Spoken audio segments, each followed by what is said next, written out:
10ஆம் அதிகாரம் 1ஆம் வசனம் முதல் 13ஆம் வசனம் வரை. கர்த்தருடைய நாமத்தை குறித்து சாலமோனுக்கு உண்டாயிருந்த கீர்த்தி சேபாவின் ராஜஸ்திரிக்கு கேள்வியான போது அவள் விடு கதைகளினால் அவனை சோதிக்கிறதற்காக மிகுந்த பரிவாரத்தோடும் கந்த வர்க்கங்களையும் மிகுதியான பொன்னையும் இரத்தினங்களையும் சுமக்கிற ஒட்டகங்களோடும் எருசலேமுக்கு வந்தாள். அவள் சாலமோனிடத்தில் வந்தபோது தன் மனதில் இருந்த எல்லாவற்றை குறித்து அவனிடத்தில் சம்பாஷித்தாள். அப்பொழுது சாலமோன் அவள் கேட்டவைகளெல்லாம் விடுவித்தான். அவளுக்கு விடுவிக்க கூடாதபடிக்கு ஒன்றாகிலும் ராஜாவுக்கு மறைபொருளாய் இருக்கவில்லை.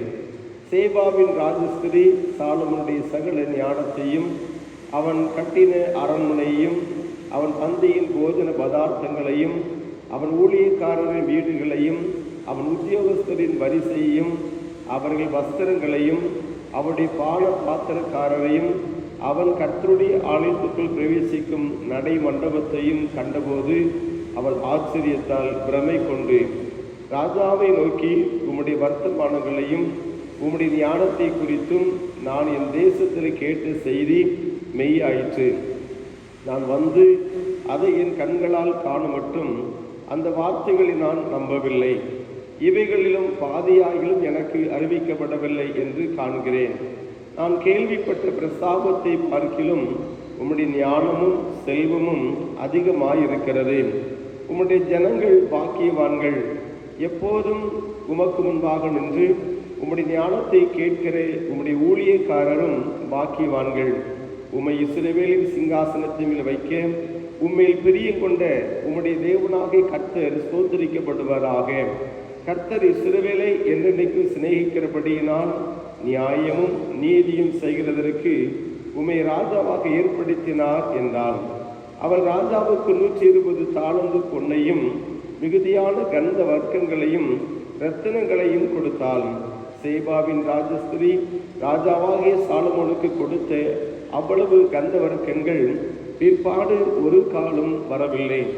ஒப்பீரிலிருந்து பொன்னை கொண்டு வருகிற ஈராமின் கப்பல்களும் ஒப்பீரிலிருந்து மிகுந்த வாசனை மரங்களையும் இரத்தினங்களையும் கொண்டு வந்தது. அந்த வாசனை மரங்களால் ராஜா கர்த்தருடைய ஆலயத்திற்கும் ராஜ அரண்மனைக்கும் ஊன்றுகால்களையும் சங்கீதக்காலுக்கு சுரமண்டலங்களையும் தம்புருகளையும் உண்டாக்கினான். அப்படிப்பட்ட வாசனை மரங்கள் பிற்பாடு வந்ததுமில்லை, இந்நாள் வரைக்கும் காணப்படவும் இல்லை. ராஜாவாகி சாலமோன் தானே சந்தோஷமாய் சேபாவின் ராஜஸ்திரிக்கு வெகுமதி கொடுத்ததும் அல்லாமல் அவள் விருப்பப்பட்டு கேட்டது எல்லாவற்றையும் அவளுக்கு கொடுத்தான்.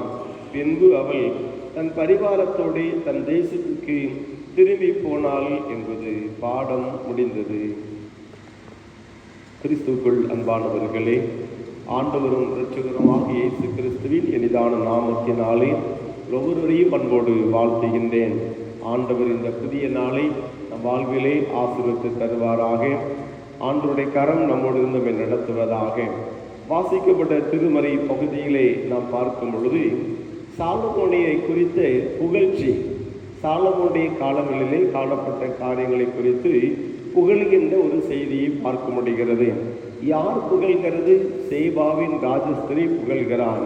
நான் பார்த்தது அதிகம், கேட்டது குறைவானதை நான் கேட்டேன். ஆனால் நேரடியாக வந்து பார்த்த பொழுது மிகவும் அதிகம் என்று சாலமோனையும் அவருடைய ஞானத்தையும் சாலமோன் செய்த காரியம், அரண்மனை மற்றும் தேவாலயம், மண்டபம், இப்படிப்பட்ட காரியங்கள் எல்லாம் அதிகம் என்று குறிப்பிடுகிறதை பார்க்க முடிகிறது. இந்த பகுதிகளிலே நாம் பார்க்கும் பொழுது இதற்கு பின்பதாக வந்ததும் இல்லை, இதற்கு பின்பதாக வரப்போகிறதும் இல்லை என்பது போல சொல்லப்படுகிற காரியங்களை பார்க்க முடிகிறது.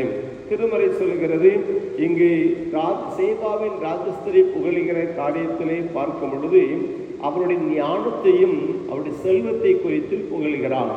ஞானத்தை குறித்தும் செல்வத்தை குறித்தும் புகழ்கிறதை பார்க்கிறோம். ஆகவே இம்முடைய ஞானமும் செல்வம் அதிகமாக இருக்கிறது என்று 7ஆம் வசனத்தில் சொல்லப்பட்டிருக்கிறது. 8ஆம் வசனத்திலே இது நான் வந்து ஒரு சில நாட்கள் கேட்டுவிட்டு செல்கின்றது, ஆனால் எப்பொழுது உமக்குண்டதாக நின்று இவ்விதமாக உடைய ஞானத்தை கேட்கின்ற உம்முடைய ஊழியக்காரர்கள் பாக்கியவான்கள் என்று புகழ்கிறதை பார்க்க முடிகிறது. இவ்விதமாக இவைகளெல்லாம் எதற்காக கொடுக்கப்படுகிறது என்று சொன்னால், இந்த சமுதாயத்திற்கு உம்முடைய ராஜ்ய பாரத்திலே நீர் நியாயமும் நீதியும் செய்கிறதற்காக உம்மை ராஜாவாக ஏற்படுத்தினார் என்று 9ஆம் வசனத்திலே குறிப்பிடுகிறார். இதிலிருந்து நாம் அறிந்து கொள்கிற காரியம் என்னவென்றால், ஒரு மனிதனுக்கு ஒன்றை கொடுக்கும் பொழுது அதை ஆண்டவருடைய நாமத்து மகிமையாக செய்யும்படியாக கொடுக்கப்பட்டிருக்கிறது. ஆகவேதான் இங்கு சேவாவின் ராஜஸ்திரி சொல்லும் பொழுது, உமக்கு கொடுக்கப்பட்ட ஞானமும் செல்வமும் ரொம்ப அதிகம். ஆனால் இந்த ஞானம் எல்லாம் எதற்காக? நம்முடைய ராஜ்ய பாரத்திலே நீதியும் நியாயத்தையும் ஜனங்களுக்கு செய்யும்படியாக தான் இவைகள் கொடுக்கப்பட்டிருக்கிறது என்று குறிப்பிடுகிறான். அடிக்கடி சொல்லுகிற காரியம், ஒரு மனிதனுக்கு ஆண்டவர் ஒன்றை கொடுத்திருப்பாரானால் அதை செய்ய வேண்டும், பிறருக்கு செய்ய வேண்டும் என்பதற்காக ஆண்டவர் நம்மை வைத்திருக்கிறார். சிலர் அதிகமாக கர்த்தருக்காக கொடுக்கிறவர்களாக இருப்பார்கள்.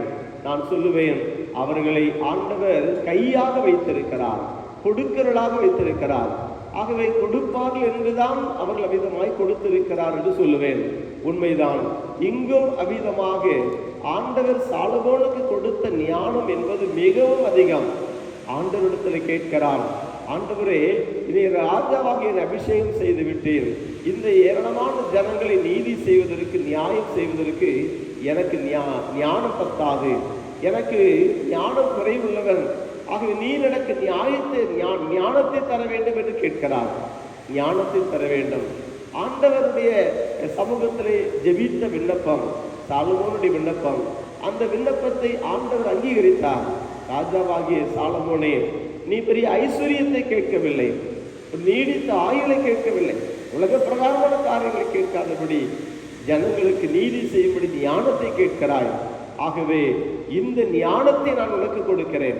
ஞானம் மட்டுமல்ல, செல்வத்தை கொடுக்கிறேன்.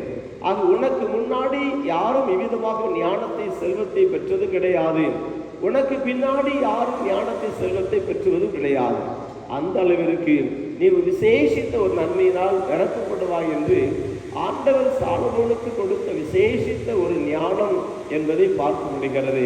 அன்பான தேவனுடைய பிள்ளைகளே, இந்த உலகத்திலே கர்த்தர் கொடுக்கிறவைகள் அது மிகவும் ஆச்சரியமானது, ஆசீர்வாதமானது.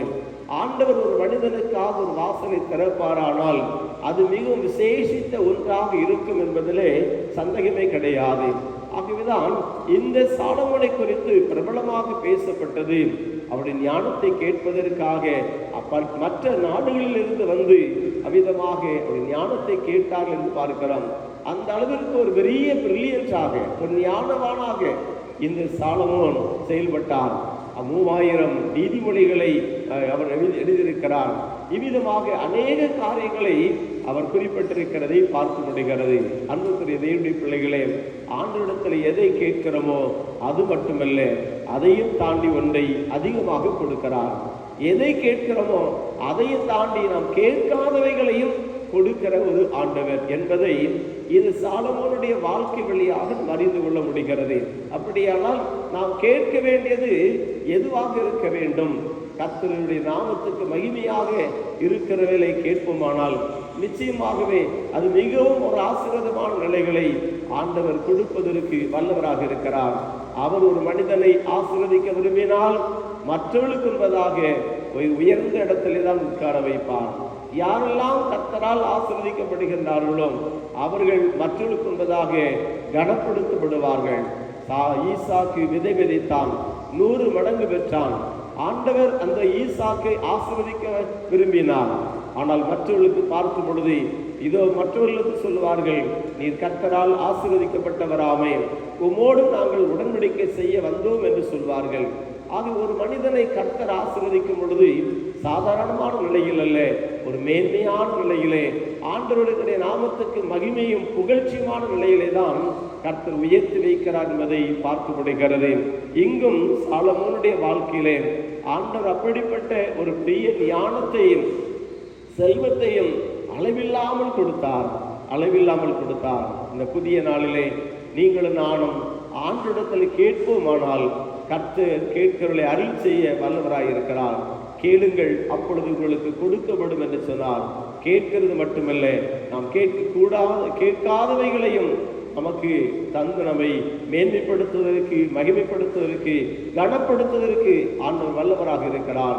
ஆனால் நாமோ தினந்தோறும் அவருடைய நாமத்துக்கு மகிமையாக, அவரை மகிமைப்படுத்துகின்ற ஜனமாக நாம் வாழ்ந்திருக்க வேண்டியது அவசியமாக இருக்கிறது. அப்படிப்பட்ட ஒரு சிறந்த ஒரு வாழ்வை ஆண்டவர் நமக்கு தந்துவிடுவாராக. ஆமென்.